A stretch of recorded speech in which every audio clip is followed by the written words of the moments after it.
కొన్ని న్యూస్లు షాక్ ఇస్తాయి, మరికొన్ని న్యూస్లు కిక్ ఇస్తాయి. అయితే ఈ న్యూస్తో షాక్ అవ్వాల్సిన పని లేదు. ఎందుకంటే మీరు అనుకున్నట్లేమీ కాదు. ఒకప్పుడు యువత మధ్యలో గిలిగింతలు పెట్టిన ఈ యమ్మడు దృశ్యం సినిమాలో కూడా వెంకీ సరసన గ్లామర్తో అదరగొట్టేసింది కూడా. మరి ఇప్పుడు ప్లాన్ ఏమిటంటే మహేష్ బాబుతో సినిమా తీయాలని మీనా తాహతహలాడుతోంది. అవును, సినీ నిర్మాణంలో అడుగుపెట్టాలని ఉవ్విళ్ళూరుతోంది. అందుకు తెలుగు తమిళ ఇండస్ట్రీలను వేదికగా చేసుకోవాలని అనుకుంటోంది. అయితే చిన్నా చితగా సినిమాలు కాకుండా భారీ బడ్జెట్ సినిమాలు తీసి సూపర్ డూపర్ హిట్లు కొట్టాలన్నది మీనా ప్లాన్ అట. అందుకోసం తెలుగు తమిళ ఇండస్ట్రీలో ఆమె కొందరు కథానాయకులతో సినిమాలు తీయాలని ప్లాన్ చేస్తున్నారట. తెలుగు విషయానికి వస్తే తిరుగులేని ఇమేజ్ ఉన్న మహేష్తో సినిమా తీయాలని మీనా అనుకున్నట్లుగా తెలుస్తోంది. కానీ మహేష్ ఒప్పుకున్న ప్రాజెక్టులను చూస్తుంటే ఇప్పుడిప్పుడే మీనా కళ నెరవేరేలా కనిపించడం లేదు. ప్రస్తుతం మహేష్ నటించిన బ్రహ్మోత్సవం విడుదలైంది.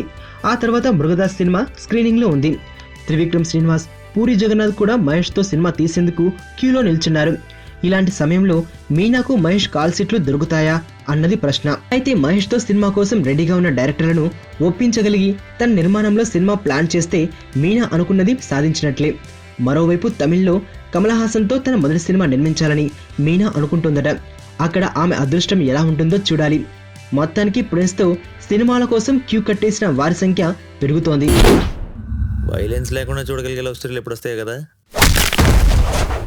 నీలో ఈ కోణం కూడా ఉందని నాకు తెలీదు. Adventure time.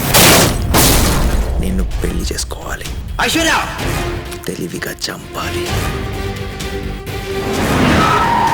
నాకు తెలిసి ఒక్కడే శత్రువు ఉన్నాడు.